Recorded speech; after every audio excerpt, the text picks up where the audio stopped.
Packet నూనెలు ఎంతమంది వాడుతున్నారు? ఇప్పటికీ ప్యాకెట్ నూనె వాడుతున్నారు. నేను చెప్పి లాభం ఏముందమ్మా? ఏం లాభం? నాకు ఇదేం పెద్ద లక్షల ఫాలోవర్స్ సారీ, ఎందుకంటే నాకు నా వాళ్ళు బయట తేడా లేదు. నీకు అర్థం కాదు. ఎవరైనా నన్ను నిజంగా ప్రేమిస్తే, నన్ను నా మాట మీద విలువ ఉంటే, అదేమంటేరా రేపటి నుంచి రిఫైండ్ ఆయిల్ బంద్ పెట్టండి. ఫస్ట్ రిఫైండ్ నూనె వాడద్దు మీరు ఎవరు కూడా. ఒకటి, చక్కెర వాడకండి, షుగర్ వాడకండి దయచేసి ప్లీజ్. మీకు చిన్న చిన్న పిల్లలు ఉన్నారు, ప్రేమిస్తారు కదా స్కూల్కి వెళ్ళే పిల్లలు. చాక్లెట్లు, బిస్కెట్లు, చిప్స్, ఫోన్లో చేతితో ఫోన్ ఇచ్చేసి అక్కడే. నేను ఎందుకు బతుకుంటున్నామా ఇవన్నీ?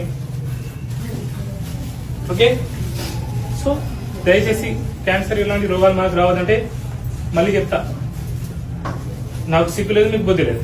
చెప్పినా కూడా అదే చేస్తారు. ఓకే, గానుగ నూనె వాడండి, నెయ్యి వాడండి. Okay please, refined sugars వాడకండి.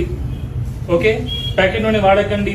బిస్కెట్లు, చాక్లెట్, చిప్స్లు, ఫోన్లు పిల్లలకి ఇవ్వకండి. ఓకే, బయట తిండి తినకండి. ఓకే, ఇంట్లోనే వండుకోండి. మన పిల్లల్ని ప్రేమిస్తాం కదా, ఇంటి తిండే పెట్టాలి కదా. ఓకే, ఇంకా దయచేసి ఒక 16 గంటలు ఏం తినకుండా ఉండండి. ఎప్పుడు తింటూ ఉండకండి. ఎప్పుడు తినడం కూడా పెద్ద రోగం. ఒక్కొక్కరి మొత్తం బొత్తలు వచ్చుకున్నాయి. ఓకే, ఎప్పుడు తింటా ఉండకండి.